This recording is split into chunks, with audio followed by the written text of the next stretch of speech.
మాధవీలత గారు ఈ మధ్య ఒక కాంట్రవర్సీ ఏంటంటే నటుడు శివాజీ ఉమెన్ వేసుకునే దుస్తులు మీద ఒక కాంట్రవర్షియల్ స్టేట్మెంట్ చేశాడు. మీ దృష్టికి నాకు తెలియదండి, నాకు రాలేదండి నిజంగా. ఆయన ఏమన్నాడంటే నిండుగా వేసుకోవాలమ్మా హీరోయిన్లు, అలా వేసుకోకుండా సామాన్లు కనిపించేలాగా పోతే మన నిధి అగర్వాల్ మీద ఏదైతే అట్లా జనం మూక దాడి జరిగిందో అలాంటివి వస్తాయి. అసలు ఈవెన్ మీకు పైకి మంచిగా మాట్లాడే వాళ్ళు కూడా లోపల మాత్రం తిట్టుకుంటారు, దరిద్రపు ముండా ఇట్లా బట్టలు వేసుకుంది అని అనుకుంటారు. మంచిగా నిండుగా వేసుకోండి, చూసే గౌరవం ఉంటుంది, నిండుదనం కప్పుకుంటేనే ఎక్కువ గౌరవం వస్తుంది అని ఒక ఆడియో రిలీజ్ ఫంక్షన్లో చేశాడు. సో దాని మీద నటి అనసూయ తీవ్రంగా స్పందించారు. ఆమె ఏమన్నారంటే స్త్రీలు ఏం వేసుకోవాలో కూడా మీరు చెప్పాల్సిన అవసరం లేదు, స్త్రీలకు ఏది ఇష్టమైతే అది వేసుకుంటారు, మీరు అవన్నీ మీరు గీతలు గీసేయద్దండి ఇప్పటికి కూడా 21వ శతాబ్దంలో. సో మీరు నిజంగా స్త్రీల పట్ల కన్సర్న్ ఉంటే అరే అమ్మాయిని ఎందుకు అలా మూకదాడి చేశారో, అమ్మాయిలు మీ అక్క చెల్లి మీ అమ్మ చూడలేదా మీరు అని అట్లా చెప్పండి, కానీ మగవాళ్ళకి గీయండి హద్దులు, ఆడవాళ్ళకి కాదు అన్నారు. దీనిపైన మాధవీలత గారి స్టేట్మెంట్ ఏంటి? నేను ఒక విషయం చెప్తాను, ఇది అనసూయ గారికి సంబంధించింది కాదు, అమ్మాయి హీరోయిన్కి సంబంధించింది కాదు, శివాజీ గారికి సంబంధించింది కాదు. ఏమైందంటేనండి, అసలు ఒకప్పుడు కనుక మీరు ఒక 2000 సంవత్సరాల వెనక్కి వెళ్ళిపోతే భారతదేశంలో స్త్రీ చాలా స్వేచ్ఛగానే వస్త్రధారణ వేసుకునేది. అందుకే మీరు ఇప్పుడు కూడా మన దేవీ దేవతల విగ్రహాలు చూస్తే, మన రవివర్మ గారి ఆర్ట్ చూస్తే ఒక సింగిల్ వస్త్రం ఉంటది, చాలా చాలా సెక్సీగా తయారయ్యేవారు స్త్రీలు. ఆ స్వేచ్ఛ వల్లనే అంటే ఆవిడకి ఎలా కావాలో అలా శృంగారం చేసుకునేది స్త్రీ. ఎన్నైనా ఆ స్వేచ్ఛ వల్ల ఆవిడంత స్వేచ్ఛగా ఆలోచించగలుగుతూ ఉండేది. అంటే దీనివల్ల అది వస్తుందా అంటే అలా ఉంటుందా ఉండదా అని కాదు, freedom is freedom end of the day. ఎన్నైనా కరెక్ట్.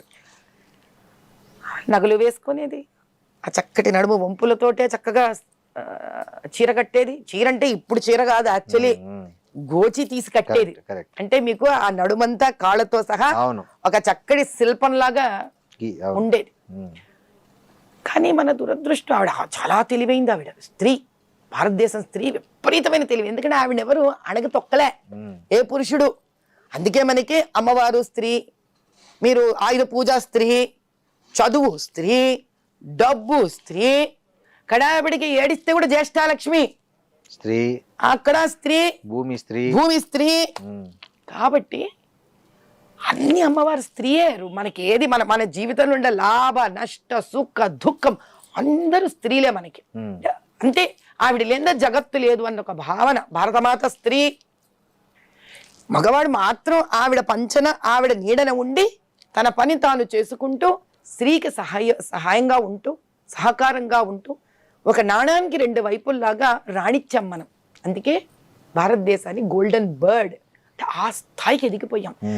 దీని మీద ప్రపంచానికంతా దృష్టి పడేంత ఎత్తుకు ఎదిగిపోయాం.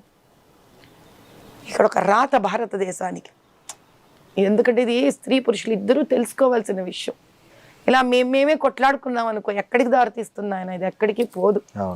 ఈ విదేశీ ఆక్రమణలలో వాళ్ళు మీరు స్పానిష్లు అనండి, పోర్చుగీస్ అనండి, పర్షియన్స్ అనండి, మొఘల్స్ అనండి, ఎవడనండి, బ్రిటిషర్స్ అనండి, రాగానే వాడి కన్ను ముందు మన డబ్బు మీదో భూమి మీదో పడలే, మన స్త్రీ మీద పడింది. ఎందుకని? వాళ్ళ దేశాలలో ఈ వెధవలందరూ ఇప్పుడు ఆ శివాజీ గారు వాడిన దద్ర బూతులంతా వాళ్ళకి చెందాలి నేను అనలేను, కాబట్టి అటు పంపించండి. బైబిల్లో రాసింది మీకు అన్నిట్లో తల నుంచి కాళ్ళ వరకు బంధించేసి వాళ్ళని ఇలా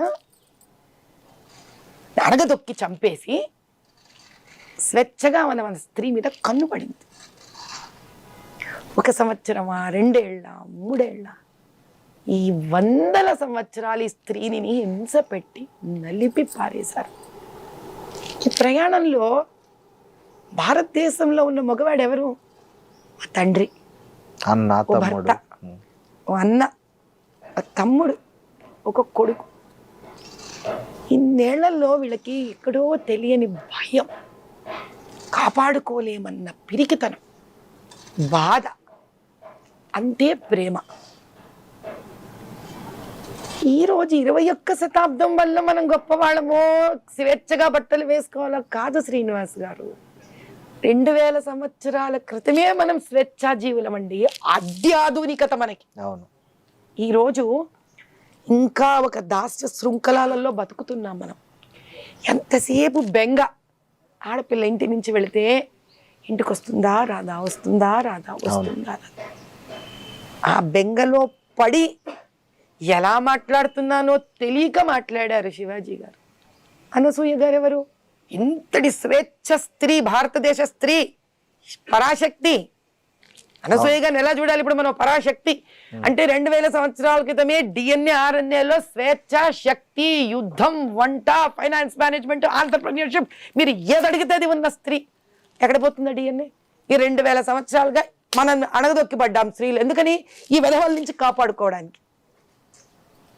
కాబట్టి వీళ్ళు వాళ్ళని తిట్టుకొని ప్రయోజనం లేదు, వీళ్ళు వాళ్ళని తిట్టుకొని ప్రయోజనం లేదు. ఈ రోజు మనం చేయవలసింది ఏంటి కర్తవ్యం అంటే, ఆవిడలోంచి ఒక పాయింట్ తీసుకోవాలి. ఏమని? మీకు అక్కలు చెల్లెళ్ళు లేరా? ఆహా, ఇదని వేస్ట్. అక్కలు చెల్లెళ్ళు ఉన్నారు ఏమిటి బాధలు వీళ్ళకి. ఇప్పుడు మనం సైకాలజీ అర్థం చేసుకోవాలి. మన దగ్గర ఉన్న ఇండ్లల్లో మగవాళ్ళందరికీ తల్లి కూర్చోబెట్టి, నాన్న తల్లే కదా మరి చెప్పాలి. ఇప్పుడు మగవాడు నీకు అక్క చెల్లెలు లేరా అంటే ఆ మగవాడు ఇంకో మగవాడికి ఏం చెప్పుకుంటాడు? చెప్పలేడు. మళ్ళీ బాధ్యత స్త్రీదే.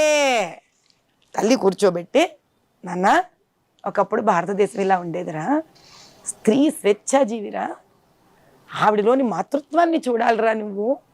సామాన్లు సరుకులు అనకూడదు నాన్న. అక్కడి నుంచేరా తల్లి నీకు పాలు ఇచ్చి పెంచి పెద్దదాన్ని చేస్తుంది తండ్రి. కాబట్టి నీ ప్రతి స్త్రీలో ఒక మాతృభావనని చూడగలుగురా నాన్న అని తాను గర్భం దాల్చినప్పటి నుంచి ముందు ఆ స్త్రీ తన ఇంకొక స్త్రీని గౌరవించగలగాలి. గర్భంలో నుంచి వస్తున్న శిశువులోని కణాలు తయారవుతాయి చూడండి. ఆ సందర్భం అప్పటి నుంచే స్త్రీ మీద భక్తి భావన, సనాతన హిందూ ధర్మంలో ఒక ప్రహ్లాదుని లాంటి కొడుకు నాకు పుట్టాలని కోరుకోవాలి. స్త్రీ ఏమి ఇంకా పురుషుడేమి? ఈ సమాజానికి సమస్య తీరినట్టే కదా. ఇప్పుడు ఉన్న తల్లులు ఇండ్లకు పిలిచి ఈ రోజు నుంచి వాళ్ళని ఏ చిన్న వయసు అయినా సరే గ్రూమ్ చేయడం నేర్పించాలి. తద్వారా సమాజం అక్కడికి మార్పు తెచ్చేంత వరకు స్త్రీలు కూడా వీళ్ళని ప్రేరేపించినట్టుగా కాకుండా కొంచెం జాగ్రత్తగా వీళ్ళు కూడా మసలుకోవాలంటే ఒకటే సైడ్ నుంచి చప్పట్లు రావు. కాబట్టి 2 వర్గాలు కృషి చెయ్యాలి. దేనికి? అటువంటి స్వేచ్ఛ భారతదేశము ఈ బోడి తెల్లోడు నేర్పించిన స్వేచ్ఛ కాదు. అనంత స్వేచ్ఛతోటి 2000 సంవత్సరాల క్రితం ఏ స్త్రీ శక్తివంతురాలుగా బతికిందో అటువంటి స్త్రీ స్వేచ్ఛ మళ్ళీ కలగాలని, యుద్ధం చెయ్యగలగాలని, రాజకీయంలో నిలబడగలగాలని, సంస్కృతం వేదాలను పఠించగలగాలని, యజ్ఞం చేసే హక్కు రావాలని, జన్యుధారణ చేసుకోగలగాలని, అటువంటి భారతనాటి కావాలి. మళ్ళీ ఒక గార్గి రావాలి, ఒక లోపాముద్ర రావాలి, ఒక సీతమ్మ వారు రావాలి, వీళ్ళందరూ తిరిగి రావాలి మళ్ళీ భారతదేశంలో. వీళ్ళేంటయ్యా మనకు నేర్పించేది? అటువంటిది రావాలని మళ్ళీ 2 వర్గాలు కోరుకోవాలి. అప్పుడు పరిష్కారం దొరుకుతుంది. అంతేగాని ఇద్దరిది తప్పు కాదు. ఇద్దరిలో 2 పక్కల తప్పులు ఉన్నాయి, ఇద్దరిలోనూ తప్పులు లేవు. ఇద్దరిలో ఎవరి మీద ఎవరికి కోపాలు లేవు, ద్వేషాలు లేవు, భయం, బాధ.